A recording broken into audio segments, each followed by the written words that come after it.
Today we are going to discuss on a topic bottom relief of oceans. This topic is for BA Part 1. Hindi में इसे महासागरीय नीतल के उच्चावच के नाम से जाना जाता है। जिस प्रकार से स्थलीय भाग पर पर्वत, पठार, मैदान आदि पाए जाते हैं, उसी प्रकार महासागरीय नीतल पर भी विभिन्न प्रकार की स्थलाकृतियाँ पाई जाती है। महासागरों के तल का विन्यास तथा उच्चावच के लक्षणों का वर्णन करने के लिए हिप्सोमेट्रिक कर्व का उपयोग किया जाता है। हिंदी में इसे उच्चतादर्शी वक्र भी कहा जाता है। इस वक्र के द्वारा यह दर्शाया जाता है कि महासागरीय नीतल पर किस प्रकार की स्थलाकृति कितने प्रतिशत क्षेत्रफल पर पाई जाती है। तात्पर्य यह है कि अगर महासागरीय नीतल पर पर्वत पाए जाते हैं तो कुल महासागरीय क्षेत्रफल के कितने प्रतिशत पर पर्वतों का विस्तार है, कितने प्रतिशत क्षेत्र पर पठारों का विस्तार है, कितने प्रतिशत क्षेत्र पर पठारों का विस्तार है, इन सब चीज़ों की जानकारी हमें हिप्सोमेट्रिक कर्व के द्वारा प्राप्त होती है। इसके अनुसार महाद्वीपों की औसत ऊंचाई 840 मीटर मानी जाती है तथा महासागरीय नीतल की औसत गहराई 3800 मीटर तक मानी जाती है। वैसे तो महासागरीय नीतल पर विभिन्न प्रकार की स्थलाकृतियाँ पाई जाती है, लेकिन उन्हें निम्नलिखित 4 मुख्य शीर्षकों के अंतर्गत रखकर उनका अध्ययन किया जा सकता है, जिसमें से पहला है कॉन्टिनेंटल शेल्फ, जिसे हम लोग महाद्वीपीय मग्न तट भी कहते हैं। दूसरा है कॉन्टिनेंटल स्लोप या महाद्वीपीय मग्न ढाल। तीसरी महत्वपूर्ण स्थलाकृति है डीप सी प्लेन या गंभीर सागरीय मैदान। तो और चौथी स्थलाकृति है ओशन डीप्स या महासागरीय गर्त। अब हम लोग एक एक कर इन सभी महत्वपूर्ण स्थलाकृतियों को विस्तार पूर्वक देखेंगे। पहली महत्वपूर्ण स्थलाकृति है कॉन्टिनेंटल शेल्फ या महाद्वीपीय मग्न तट। महाद्वीपों के चारों ओर फैले हुए उथले समुद्री भाग को महाद्वीपीय मग्न तट कहते हैं। मग्न तट का अर्थ डूबे हुए तट से है, अतः ये महाद्वीपों के ही भाग होते हैं। ये महाद्वीपों के वे भाग हैं जो कि समुद्र में डूबे हुए हैं। सामान्यतः इसकी गहराई 180 मीटर अथवा 100 फैदम या 600 फुट तक होती है, लेकिन कहीं कहीं इसकी गहराई 65 से 300 फैदम तक भी हो सकती है। महाद्वीपीय मग्न तटों के ढाल की चर्चा करें तो इसका सामान्य ढाल लगभग 1 डिग्री होता है, परंतु तट के बनावट के अनुसार कहीं कहीं इसका ढाल इससे थोड़ा अधिक या थोड़ा कम भी होता है। हिम नदीय क्षेत्रों में इसका ढाल तुलनात्मक रूप से मंद होता है, जबकि टेक्टोनिक क्षेत्रों में इसका ढाल अपेक्षाकृत तीव्र होता है। जिन भागों में तट के साथ तीव्र ढाल वाले पर्वतीय क्षेत्र होते हैं, वहाँ पर भी मग्न तट का ढाल अपेक्षाकृत तीव्र होता है। रॉकी एंडीज पर्वतों के कारण ही उत्तरी एवं दक्षिणी अमेरिका के पूर्वी तट की अपेक्षा पश्चिमी तट पर ढाल अपेक्षाकृत अधिक पाया जाता है। इसके विस्तार के संबंध में विभिन्न विद्वानों ने विभिन्न विचार व्यक्त किए हैं। अधिकांश विद्वानों का मत है कि महाद्वीपीय मग्न तट संपूर्ण महासागरीय विस्तार के लगभग 8% क्षेत्र पर फैला हुआ है। अटलांटिक महासागर में इसका विस्तार सर्वाधिक है। तात्पर्य यह है कि अटलांटिक महासागर में अन्य स्थलाकृतियाँ जैसे कि महाद्वीपीय मग्न ढाल या गंभीर सागरीय मैदान, महासागरीय गर्त आदि अन्य स्थलाकृतियाँ पाई जाती है, लेकिन अटलांटिक महासागर के कुल क्षेत्रफल के लगभग 13.3% भाग पर सिर्फ महाद्वीपीय मग्न तटों का विस्तार पाया जाता है, जबकि प्रशांत महासागर में महाद्वीपीय मग्न तट का विस्तार 5.7% ही है और हिंद महासागर में यह और कम हो जाता है, जहां इसका विस्तार हिंद महासागर के कुल क्षेत्रफल के 4.2% भाग पर है।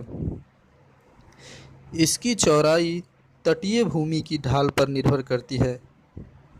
कम ढाल वाला मग्न तट अपेक्षाकृत अधिक चौड़ा होता है, जबकि अधिक ढाल वाला मग्न तट अपेक्षाकृत कम चौड़ा होता है। आयरलैंड के पश्चिमी तट के समीप मग्न तट 80 किलोमीटर चौड़ा है और उत्तरी अमेरिका के पूर्वी तट पर मग्न तट की चौड़ाई 100 से 125 किलोमीटर तक पाई जाती है।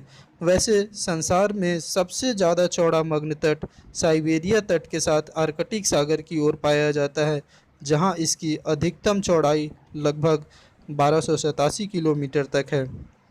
अलास्का के तट के साथ भी आर्कटिक सागर की ओर महाद्वीपीय मग्न तटों की चौड़ाई काफ़ी अधिक पाई जाती है। संसार के अधिकांश मग्न तट सामान्यतः 50 डिग्री से लेकर 85 डिग्री उत्तरी अक्षांशों के बीच स्थित हैं। महाद्वीपीय मग्न तट पर बहुत ज़्यादा विविधता पाई जाती है। यह कहीं कहीं पर तो सपाट मैदान के रूप में है, तो कहीं कहीं पर महाद्वीपीय मग्न तट के ऊपर गहरी नदी घाटियाँ या अंतःसागरीय खड्ड भी पाए जाते हैं। दूसरी महत्वपूर्ण समुद्री नितलीय स्थलाकृति है महाद्वीपीय मग्न ढाल, कॉन्टिनेंटल स्लोप। महाद्वीपीय मग्न तट के आगे महासागरीय नीतल का ढाल अचानक से तीव्र हो जाता है। इस तीव्र ढाल वाले भाग को ही महाद्वीपीय मग्न ढाल कहते हैं। इसकी स्थिति अर्थात मग्न ढालों की स्थिति सामान्यतः महाद्वीपीय मग्न तटों एवं गहन सागरीय मैदान के बीच पाई जाती है। सामान्यतः इसका ढाल 2 डिग्री से लेकर के 5 डिग्री तक होता है, परंतु इसमें बहुत अधिक विविधता पाई जाती है। शेपर्ड ने सन 1941 में बताया था कि पर्वतीय तटों के समीप महाद्वीपीय ढाल की ढलान 3.5 डिग्री होती है, जबकि मैदानी तट के समीप यह केवल 2 डिग्री तक ही होती है। भारत के कालीकट तट के निकट इसका ढाल लगभग 5 डिग्री है। तीव्र ढाल वाले महाद्वीपीय ढाल Spain, Saint Helena, Tristan da Cunha तथा सेंट पॉल में मिलते हैं। यह महाद्वीपीय मग्न तट तथा महासागरीय गंभीर मैदान के बीच का क्षेत्र होता है। इसकी गहराई सामान्यतः 200 मीटर से 3000 मीटर तक होती है। इसे महाद्वीपों की अंतिम सीमा भी माना जाता है। कुछ महाद्वीपीय ढालों पर पठार, पर्वत श्रेणियाँ, बड़े बड़े खड्ड, कैनियन आदि भी पाए जाते हैं। महाद्वीपीय ढाल कुल समुद्री क्षेत्रफल के लगभग 8.5% भाग पर विस्तृत है, जबकि अगर महासागर के अनुसार इसका वितरण देखें तो यह अटलांटिक महासागर में सबसे अधिक विस्तृत है। प्रतिशत के अनुसार अटलांटिक महासागर में यह 12.4% भाग पर विस्तृत है, जबकि यही महाद्वीपीय मग्न ढाल प्रशांत महासागर के सिर्फ 7% भाग पर फैला हुआ है, जबकि हिंद महासागर के 6.5% भाग पर महाद्वीपीय मग्न ढाल का विस्तार मिलता है। तीसरी महत्वपूर्ण स्थलाकृति है गंभीर सागरीय मैदान या डीप सी प्लेन। इसकी शुरुआत महाद्वीपीय ढाल के समाप्त होते ही हो जाती है। महाद्वीपीय ढाल के समाप्त होते ही ढाल अचानक से मंद पड़ जाता है और गंभीर सागरीय मैदान की शुरुआत हो जाती है। यह एक ऐसा विस्तृत क्षेत्र है जिसका ढाल 1 डिग्री से भी कम पाया जाता है। यह 3000 से लेकर के 6000 मीटर तक गहरा होता है। अगर इसके विस्तार की चर्चा करें तो महासागरीय नीतल के लगभग 76% भाग पर गंभीर सागरीय मैदान का विस्तार पाया जाता है और अन्य महासागरों से एक दूसरे की तुलना करके देखें, तात्पर्य यह है कि ओशन वाइज अगर इसका विस्तार हम देखें तो गंभीर सागरीय मैदान अटलांटिक महासागर के 55% भाग पर, जबकि प्रशांत महासागर के 80.3% भाग पर तथा हिंद महासागर के लगभग 80.1% भाग पर विस्तृत है। अटलांटिक महासागर में गंभीर सागरीय मैदान के कम विस्तृत होने का कारण वहाँ पर महाद्वीपीय मग्न तट का अपेक्षाकृत अधिक विस्तार है। साथ ही अटलांटिक महासागर के मध्य भाग में मिड ओसेनिक रिज या मध्य अटलांटिक कटक का पाया जाना है। सामान्यतः गंभीर सागरीय मैदान को सपाट मैदान ही माना जाता है, परंतु आगे के अध्ययनों से यह स्पष्ट हुआ कि महासागरीय नीतल का यह भाग सपाट मैदान न होकर के अत्यंत ही उबड़ खाबड़ धरातल है, जिस पर कि विभिन्न प्रकार की कटक या अन्य स्थलाकृतियाँ भी पाई जाती है। कहीं कहीं ये कटक ऊपर उठकर द्वीप का रूप भी धारण कर लेती हैं। गंभीर सागरीय मैदान का अधिकांश भाग 20 डिग्री उत्तरी तथा 7 डिग्री दक्षिणी अक्षांशों के बीच स्थित है। 60 डिग्री से 70 डिग्री उत्तरी अक्षांशों के बीच यह लगभग नगण्य है। इसका अधिकतम विस्तार 60 डिग्री दक्षिणी अक्षांश पर है। अधिक गहराई पर स्थित होने के कारण सामान्यतः इस गंभीर सागरीय मैदान में नदियों द्वारा बहाकर लाया गया तलछट नहीं मिलता है और यह ठोस सैलों का भी बना हुआ नहीं होता है।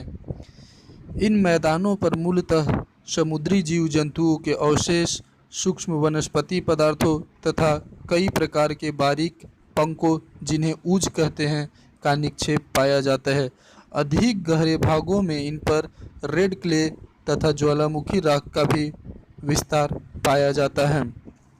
इसके अलावा महासागरीय मैदानों पर मेटियोरिक डस्ट का निक्षेप भी पाया जाता है।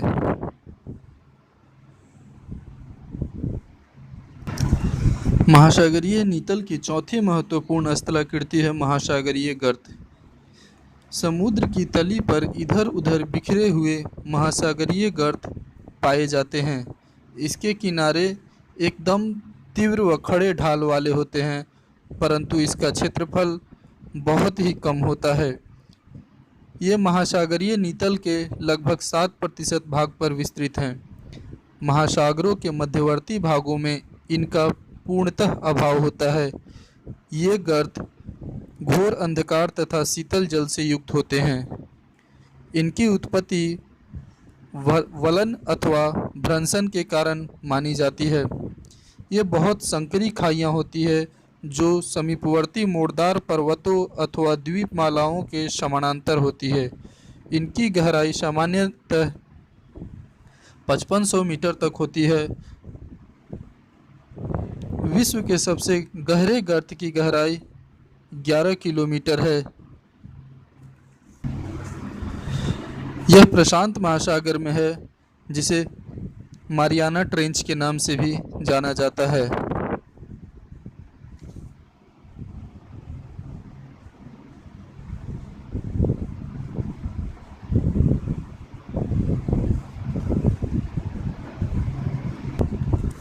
संसार के समस्त महासागरों में अब तक 57 गर्तों का पता चला है, जिनमें से 32 गर्त प्रशांत महासागर में, 19 गर्त अटलांटिक महासागर में तथा 6 हिंद महासागर में हैं। विभिन्न महासागरों में स्थित कुछ गर्तों का उदाहरण मैं दे रहा हूँ। विद्यार्थी इसे एटलस में देख सकते हैं। चैलेंजर गर्त जो कि प्रशांत महासागर में स्थित है, टोंगा ट्रेंच, फिलीपींस गर्त, टास्करोरा गर्त, प्यूर्टो गर्त, शुंडा गर्त आदि कुछ महत्वपूर्ण और सबसे गहरे गर्तों में से एक हैं। उपरोक्त महत्वपूर्ण स्थलाकृतियों के अलावा अन्य कई स्थलाकृतियाँ भी महासागरीय नीतल पर पाई जाती है। हालांकि इनका विस्तार तुलनात्मक रूप से उपर्युक्त चारों स्थलाकृतियों से कम क्षेत्रफल पाया जाता है। एक अन्य महत्वपूर्ण स्थलाकृति है मध्य महासागरीय कटक, जिसे इंग्लिश में मिड ओशैनिक रिज भी कहा जाता है। इसकी कुल लंबाई लगभग 75,000 किलोमीटर है। ये कटक या तो पठार के समान है या पर्वतीय क्षेत्र के समान। इनके शिखर समुद्री जल स्तर से ऊपर उठकर कहीं कहीं द्वीप बनाते हैं, जैसे एजोर्स द्वीप। प्लेट टेक्टोनिक सिद्धांत के अनुसार इन कटकों का निर्माण प्लेटों के सीमांत क्षेत्रों में दो प्लेटों के एक दूसरे से दूर खिसकने के फलस्वरूप ज्वालामुखी क्रिया के कारण हुआ है। इन जलमग्न कटों का ढाल जब तीव्र होता है तो ये पर्वत के समान प्रतीत होते हैं, परंतु जब इनका ढाल अपेक्षाकृत मंद होता है तो ये चौड़े पठारों के समान प्रतीत होते हैं। ये मुख्यतः महासागरों के मध्य भाग में पाए जाते हैं। कहीं कहीं इनके शिखर जल स्तर से ऊपर भी उठे हुए हैं, जिनमें ओजोर्स तथा केप वर्डे प्रमुख हैं। एक अन्य महत्वपूर्ण स्थलाकृति है सी माउंट या समुद्री पहाड़ियाँ। वैसी जलमग्न पहाड़ियाँ जिनके शिखर नीतल से 1000 मीटर से अधिक ऊपर उठे हुए होते हैं, उन्हें समुद्री पहाड़ी की संज्ञा दी जाती है। जबकि सपाट शीर्ष वाले समुद्री पर्वतों को गुयोट कहा जाता है। सामान्यतः समुद्री पहाड़ियों एवं गुयोट का निर्माण ज्वालामुखी क्रिया द्वारा होता है। प्रशांत महासागर में समुद्री पहाड़ियाँ एवं गुयोट सर्वाधिक संख्या में पाए जाते हैं। एक अन्य महत्वपूर्ण नितलीय स्थलाकृति है जलमग्न कैनियन, जिसकी चर्चा हमने पहले भी की थी कि ये महाद्वीपीय मग्न तटों एवं मग्न ढालों पर पाए जाते हैं। महासागरीय नीतल पर स्थित गहरे गॉर्ज को जलमग्न कैनियन कहा जाता है। ये जलमग्न कैनियन तीव्र ढालों वाली गहरी घाटियां हैं। ये सामान्यतः तट के लंबवत पाई जाती हैं। ये मुख्यतः महाद्वीपीय मग्न तटों एवं मग्न ढालों तक ही सीमित होती है। महासागरों में अनेक कैनियनों के शीर्ष नदियों के मुहानों पर स्थित हैं। हडसन कैनियन एक विश्व प्रसिद्ध जलमग्न कैनियन है जो हडसन नदी के मुहाने पर स्थित है। अलास्का के पश्चिम में बेरिंग सागर में विश्व के सबसे लंबे जलमग्न कैनियन पाए जाते हैं। अलास्का में स्थित कुछ महत्वपूर्ण जलमग्न कैनियन हैं बेरिंग कैनियन, प्रिबिलोफ कैनियन, जेमचुंग कैनियन। सामान्यतः इनकी गहराई 800 मीटर तक होती है, परंतु 2000 से 3000 मीटर गहरे कैनियन भी पाए जाते हैं। शेपर्ड तथा बेयर्ड के अनुसार विश्व में 102 कैनियन हैं और सबसे अधिक कैनियन प्रशांत महासागर में पाए जाते हैं। मुख्य रूप से कैनियन को 3 भागों में बांटा जाता है। पहला है छोटे गॉर्ज, जो कि महाद्वीपीय मग्न तट के बाहरी किनारे से शुरू होकर महाद्वीपीय मग्न ढाल तक विस्तृत होते हैं, जैसे कि न्यू इंग्लैंड के पास ओशनोग्राफर कैनियन। दूसरा है वैसे कैनियन जो किसी नदी के मुहाने से आरंभ होकर महाद्वीपीय मग्न तटों तक फैले हुए होते हैं, जैसे कि जायरे, मिसिसिपी तथा सिंधु नदी के जलमग्न कैनियन। तीसरा महाद्वीपीय मग्न तट के किनारे और ढाल पर गहरे कटे वृक्षाकार जलमग्न कैनियन, जैसे दक्षिणी कैलिफोर्निया तट के कैनियन। एक अन्य महत्वपूर्ण नितलीय स्थलाकृति है बैंक अथवा चबूतरा। ये महाद्वीपीय सीमाओं पर स्थित चौरस उथले समुद्री भाग होते हैं। यूरोप के पश्चिमी तट के पास डॉगर बैंक तथा न्यू फाउंडलैंड के पास ग्रैंड बैंक स्थित है। ये क्षेत्र मत्स्य उत्पादन की दृष्टि से भी महत्वपूर्ण है। दूसरे शब्दों में तट या बैंक सपाट शीर्ष वाले वे उत्थान होते हैं एवं महासागर में डूबे हुए महाद्वीपीय भाग हैं। अमेरिका के पूर्वी तट पर स्थित जॉर्ज बैंक का निर्माण प्लीस्टोसीन काल के दौरान हिमानी अपरदन के फलस्वरूप हुआ है, जबकि डॉगर बैंक का निर्माण हिमोड़ों के निक्षेपण के कारण हुआ है।